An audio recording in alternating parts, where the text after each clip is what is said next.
മാന്യപ്രേക്ഷകർക്ക് എൻ്റെ പ്രണാമം. കേനോപനിഷത്തില് ശരിക്കും ഈശ്വരന് ഒരു നിർവചനം നൽകിയിട്ടുണ്ട്. സാമാന്യ ബയോകെമിസ്ട്രി പഠിച്ച ആൾക്ക്, സാമാന്യ കാര്യങ്ങൾ വിവരിച്ചറിയാവുന്ന ആൾക്ക് വിവരിച്ചു കൊടുക്കാൻ പറ്റിയ രീതിയിലാണ് കേനോപനിഷത്തിൽ ഈശ്വരനെ വിവരിച്ചിരിക്കുന്നത്. എന്താ അറിയാമോ? ഈശ്വരനെ ചക്ഷുഷാ ന പശ്യതി, കണ്ണുകൊണ്ട് ഈശ്വരനെ കാണാൻ സാധ്യമല്ല.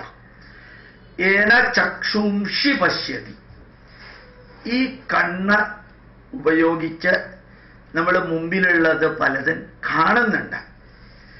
ആ കാണാൻ പാകത്തിന് കണ്ണിനെ പ്രവർത്തിപ്പിക്കുന്ന ചൈതന്യത്തിന് പറയുന്ന പേരാണ് ഈശ്വരൻ.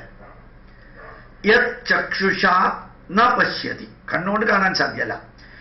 ഏന ചക്ഷുംഷി പശ്യതി, ഏത് കാരണത്താലാണോ കണ്ണ് കാണുന്നു എന്ന് പ്രക്രിയയ്ക്ക് വിധേയമാകുന്നത്, തദേവ ബ്രഹ്മത്വം വിദ്ധി നൈതമിതമുപാസതേ, അതാണ് ഈശ്വരൻ എന്ന് മനസ്സിലാക്കുക. അത് മാത്രമല്ല ഈശ്വരൻ, അത് ഈശ്വര ചൈതന്യമാണ്. അത് ഇതം യതിതമുപാസ, അത് മാത്രമല്ല യതിതമുപാസത, എന്നാൽ അതുമാണ്. എന്ത് ഭംഗിയായിട്ടാണ് പറഞ്ഞിരിക്കുന്നത് നോക്കൂ. യത് ഏതെന്നാണോ ചക്ഷുഷ കണ്ണുകൾ കൊണ്ട്, ന പശ്യതി കാണാൻ സാധിക്കില്ല, ഏന ഏതൊരു കാരണത്താലാണോ ചക്ഷുംഷി പശ്യതി കണ്ണുകൾ കാണുക എന്ന പ്രക്രിയയ്ക്ക് വിധേയമാകുന്നത്, തത് ഏവ അത് തന്നെ ബ്രഹ്മത്വം വിദ്ധി, ബ്രഹ്മചൈതന്യം ഈശ്വരൻ എന്ന് മനസ്സിലാക്കാം. നയിതം അത് മാത്രമല്ല, യതിതം എന്നാൽ അതുമാണ് ഉപാസതി. അടുത്ത വരി നോക്കാം. യത് ശ്രോത്രേണ ന ശൃണോതി, ഏത് ഒന്നാണോ ചെവി കൊണ്ട് കേട്ട് മനസ്സിലാക്കാൻ സാധിക്കാത്തത്. കേൾക്കുക എന്ന പ്രക്രിയയിലൂടെ ഈശ്വരനെ മനസ്സിലാക്കാൻ സാധിക്കില്ല, ബുദ്ധിമുട്ടാണ്. എന്നാൽ ഏന ശ്രോത്രമിതം ശ്രുതം, ഏതൊന്നിനാലാണോ ഈ ചെവികൾ കേൾക്കുന്നത്. നമ്മൾ മരിച്ചു കഴിഞ്ഞാൽ പിന്നെ ചെവിയിലൂടെ കേൾക്കില്ല, ഒരു പരിധിവരെ ഉറങ്ങിക്കഴിഞ്ഞാലും ചെവിയിലൂടെ കേൾക്കില്ല. അപ്പൊ ആ ചൈതന്യവത്തായ അവസ്ഥയിൽ, ജാഗ്രത അവസ്ഥയിൽ ചെവികൾ കേൾക്കുമ്പോൾ ആ ചൈതന്യം നല്ല രീതിയിൽ ത്രസിച്ചു നിൽക്കുന്നു. അപ്പൊ ചെവി കൊണ്ട് കേട്ട് മനസ്സിലാക്കാൻ സാധിക്കില്ല.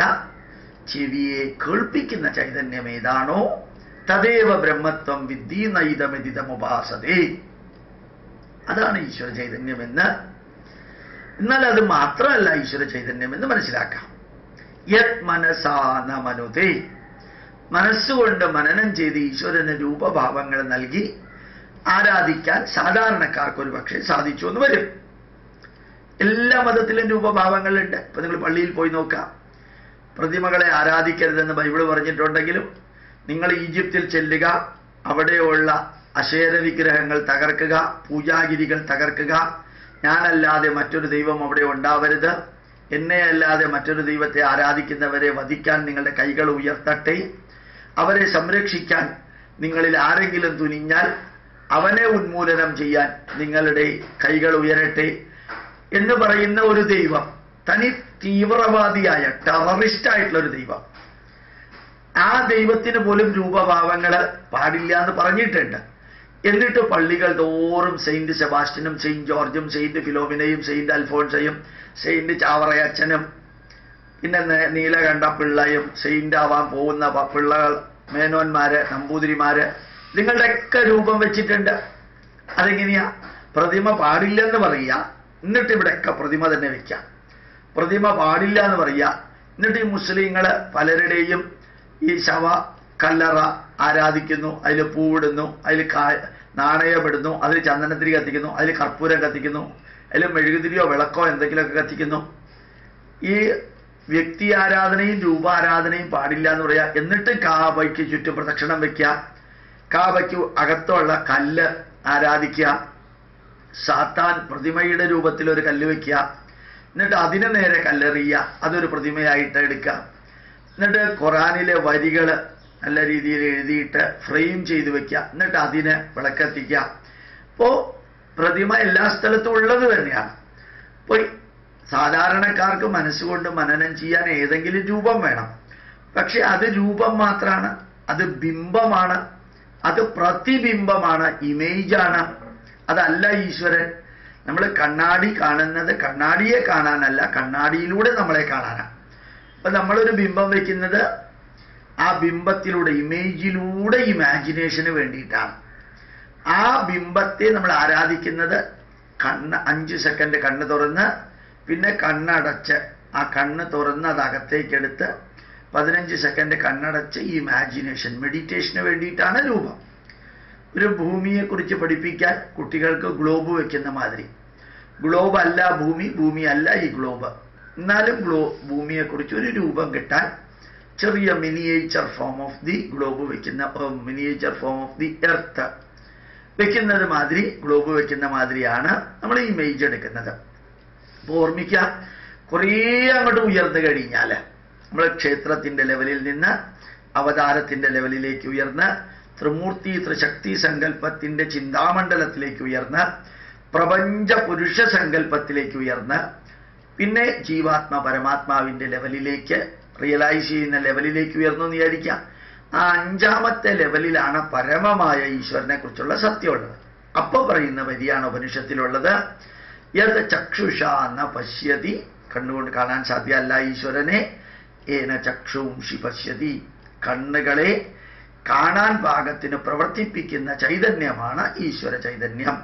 യത് ശ്രോത്രേണ ന ശൃണോതി, ചെവി കൊണ്ട് കേൾക്കാൻ സാധ്യമല്ല, ചെവിയെ കേൾപ്പിക്കുന്ന രീതിയിൽ പ്രവർത്തിപ്പിക്കുന്ന ആ ചൈതന്യമാണ് ഈശ്വര ചൈതന്യം.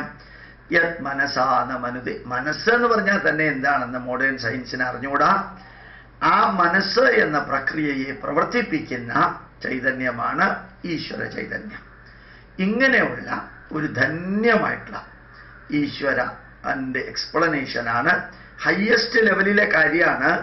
ക്രിസ്ത്യാനികൾക്കും മുസ്ലിങ്ങൾക്കും ഒക്കെ ഒരു ലെവലേ ഉള്ളൂ. അത് സ്കൂളിൽ പോകാത്തവനും അത് ലെവലേ ഉള്ളൂ, PhD എടുത്തവനും അതേ പുസ്തകമേ ഉള്ളൂ, അതേ ലെവലേ ഉള്ളൂ. വേണമെങ്കിൽ പറയാം ആ പുസ്തകത്തിൽ എല്ലാം ഉണ്ടെന്ന്. ഒരു കാര്യം ഉറപ്പാണ്, ഒരു പുസ്തകത്തിൽ മനുഷ്യരാശിയുടെ ആവശ്യമായിട്ടുള്ള എല്ലാം ഉണ്ടാവില്ല. ഒരു ആചാര്യൻ വിചാരിച്ചാലും മനുഷ്യരാശിക്ക് ആവശ്യമായിട്ടുള്ള എല്ലാം കൊടുക്കാൻ സാധ്യമല്ല. ഒരു കാലഘട്ടത്തിൽ എഴുതിയ പുസ്തകം എല്ലാ കാലഘട്ടത്തിലേക്കും ഒരേപോലെ പ്രാവർത്തികമാവില്ല. അത് സിമ്പിൾ റൂളാണ്. ഒരു രീതിയിലുള്ള ആരാധനയല്ല,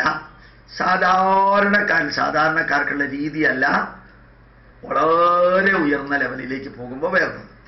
ആ മാറ്റം വരുത്തിയില്ല എങ്കിൽ intellectually, academically, socially, psychologically, mentally, educationally എല്ലാം ഉയരുന്നതിനനുസരിച്ച് ഈ വർഷിപ്പിംഗ്, ഈശ്വരനോടുള്ള വീക്ഷണം പോലും മാറണം. ആ മാറ്റം വരാത്തത് കൊണ്ടാണ് കാനഡയിലും അമേരിക്കയിലും ഇംഗ്ലണ്ടിലും യൂറോപ്യൻ രാജ്യങ്ങളിലുമെല്ലാം ക്രിസ്തുമതം വൈപ്പ് ഔട്ട് ചെയ്തത് ഈ മാറ്റത്തിന് വിധേയമാവാത്തത് കൊണ്ടാണ്.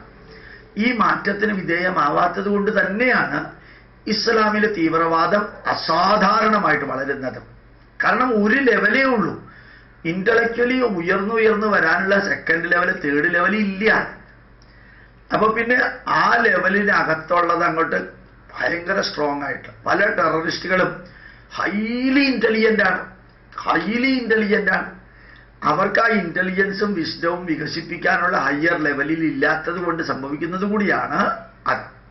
അപ്പൊ നമ്മൾ ഈശ്വരനെ കുറിച്ച് കേനോപനിഷത്തിൽ പറഞ്ഞിരിക്കുന്ന ഹയസ്റ്റ് ലെവലിലാണ്. സാധാരണക്കാർക്ക് മനസ്സിലാക്കാൻ എളുപ്പമാണെങ്കിൽ വെരി ഗുഡ്.